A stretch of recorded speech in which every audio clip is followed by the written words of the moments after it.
తెలంగాణ ప్రభుత్వ తీరుపై హిందూ సంఘాలు ఆగ్రహం వ్యక్తం చేస్తున్నాయి. 231 ఎకరాల దేవాలయాల భూమిని స్వయం సహాయక బృందాలకు సోలార్ ప్లాంట్ల ఏర్పాటుకు కేటాయించడంపై ప్రశ్నిస్తున్నారు.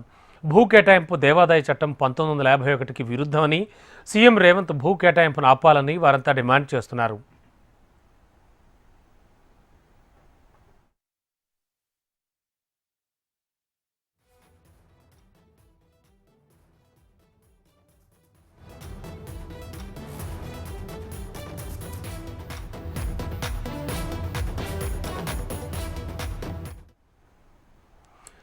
తెలంగాణలో అన్యాక్రాంతం అవుతున్నటువంటి ప్రభుత్వ భూములను కాపాడేందుకు ప్రముఖ సామాజికవేత్త యమునా పాఠక్, హిందూ సంఘాలు పోరాటం చేస్తున్నాయి. అయితే ప్రభుత్వమే దేవాలయాల భూములు అన్యాక్రాంతం చేస్తోందని హిందూ సంఘాలు అంటున్నాయి.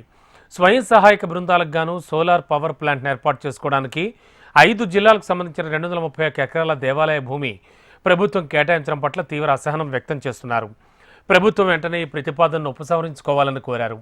ఆలయ భూముల్ని ఆలయ కార్యక్రమాలకు తప్ప మరే ఇతర కార్యక్రమాలకు ఉపయోగించకూడదని తెలిపారు. ఇది దేవాదాయ చట్టం 1951లోని నిబంధనలకు వ్యతిరేకమని తెలిపారు. అన్యాక్రాంతం అవుతున్న దేవాలయ భూమిని కాపాడాలని విశ్వ హిందూ రక్షా పరిషత్ జాతీయ మహిళా అధ్యక్షులు యమునా పాఠక్తో పాటు పలు హిందూ ధార్మిక సంఘాలు కలెక్టర్ కార్యాలయంలో జరిగిన ప్రజావాణి కార్యక్రమంలో కలెక్టర్, అడిషనల్ కలెక్టర్కు వినతి పత్రాన్ని అందజేశారు. సమస్యను వెంటనే ముఖ్యమంత్రి దృష్టికి తీసుకెళ్లి పరిష్కారం లభించేలా చూడాలని కోరారు. దేవాదాయ భూములు ప్రభుత్వ భూములు అనుకుంటున్నారు. దేవాదాయ భూములు ధార్మిక భూములు, భక్తుల భూములు. భక్తులు ఇస్తే దేవాలయాలకి భక్తులు ఇచ్చినవే భూములు. అది దానికి గవర్నమెంట్కి సంబంధం లేదు. గవర్నమెంట్ వాళ్ళు ఇష్టం వచ్చినట్టు అది తీసుకెళ్లి సోలార్ ప్యానెల్స్ పెడతాము, కాలేజీలకు ఇస్తాము, 2 బెడ్రూమ్ అపార్ట్మెంట్కి మేము ఇస్తాము అంటే కనుక ఇవి గవర్నమెంట్ భూములు కాదు. గవర్నమెంట్ భూములు మళ్ళా 1956లో గవర్నమెంట్ దేవాలయాల్లో ఎన్ని దేవాలయాలకు ఎన్నెన్ని భూములు ఉన్నాయి అవన్నీ కూడా లెక్కగట్టి అప్పచెప్పాల్సిన బాధ్యత ఈ ప్రభుత్వం మీద ఉన్నది.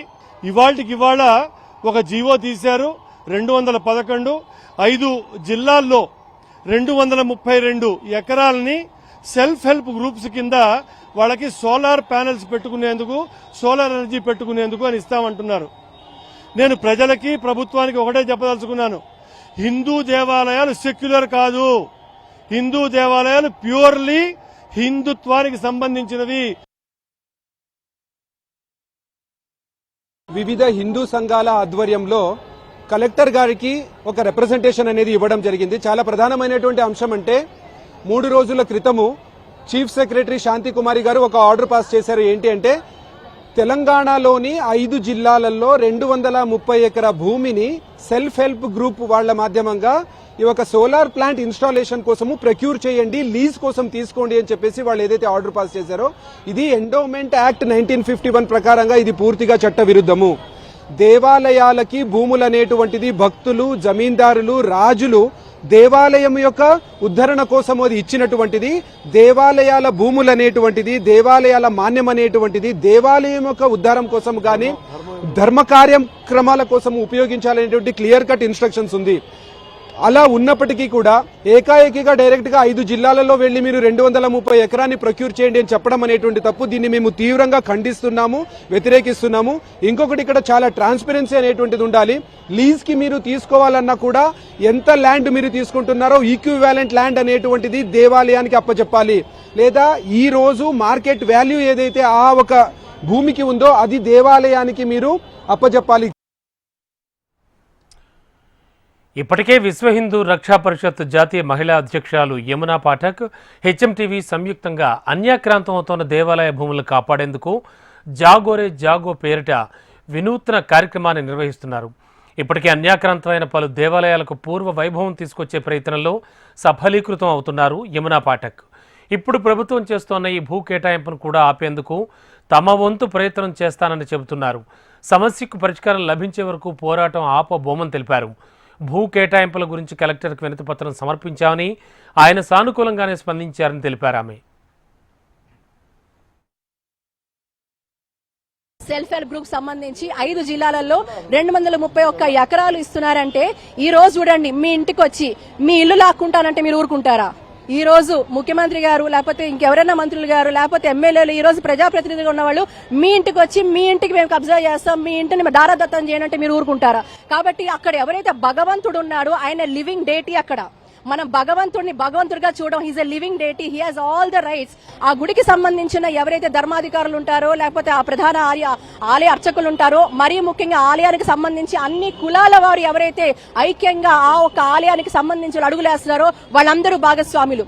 మరి ఈ రోజు సమాజ హితం కోసం పాటుపడే వీళ్ళందరినీ కూడా మీరు అన్యాయం చేస్తున్నట్టు.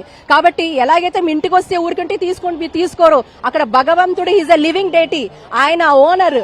ఆయనకు సంబంధించి ఏవైతే ఆ రోజుల్లో పూర్వకాలం నుంచి ఈ రోజు వరకు అనేక సందర్భాలలో రాజులు అక్కడ ఉన్న తర్వాత ఈవెన్ నిజాం పీరియడ్ లో నిజాం కూడా ఇచ్చారండి భూములు. ఎందుకు ఇచ్చారు అంటే వారికి ఉన్నంత పాటి ఇది మన వాళ్ళకి లేదా అని మనం ప్రశ్నించుకోవాల్సిన అవసరం ఉంది. అధిక సంఖ్యలో ఉన్న హిందువుల మనోభావాలు దెబ్బతీయడం, వారి ఆలయ భూములు మరొక కార్యక్రమానికి వినియోగించడం పట్ల ప్రభుత్వాలు పూనుకోవడం సరైన నిర్ణయం కాదని హిందూ సంఘాల నేతలు అంటున్నారు. తక్షణమే ప్రభుత్వం ఎస్హెచ్జి సంఘాలకు సోలార్ ఇన్సులేషన్ ఇస్తామన్నటువంటి 231 ఎకరాల భూములు పూర్తిగా కూడా అది దేవుడు మాన్యమని, అది కేవలం హిందూ ధార్మిక కార్యక్రమాలకు మాత్రమే వినియోగించాలని కోరుతున్నారు.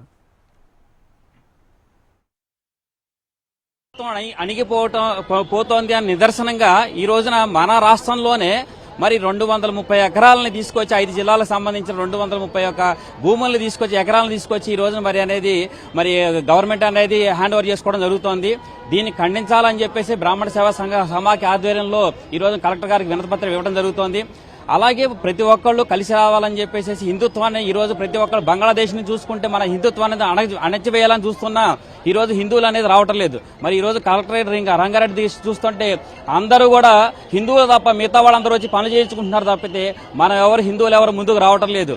మరి ఈ రోజు మా సంఘాలన్నీ అందరం కలిసి ఈ రోజు వచ్చి మన కలెక్టర్ గారికి ఈ రోజున ఇవ్వటం జరిగింది. దీని యొక్క భూమిని ఆపుతారా లేకపోతే మేము ఇక్కడ కూర్చొని ధర్నా చేయాలని చెప్పేసి మా యొక్క సంఘాలన్నీ హిందుత్వం గురించి అనేది అందరం ధర్నా చేస్తున్నాం. మొత్తానికి హిందూ సంఘాలు చేస్తున్న ఈ పోరాటంతో ప్రభుత్వం వెనక్కి తగ్గుతుందా? స్వయం సహాయక బృందాలకు ఆలయ భూముల కేటాయింపు విషయంపై ప్రభుత్వ వైఖరి అసలు ఎలా ఉండబోతోంది అనేది వేచి చూడాలి.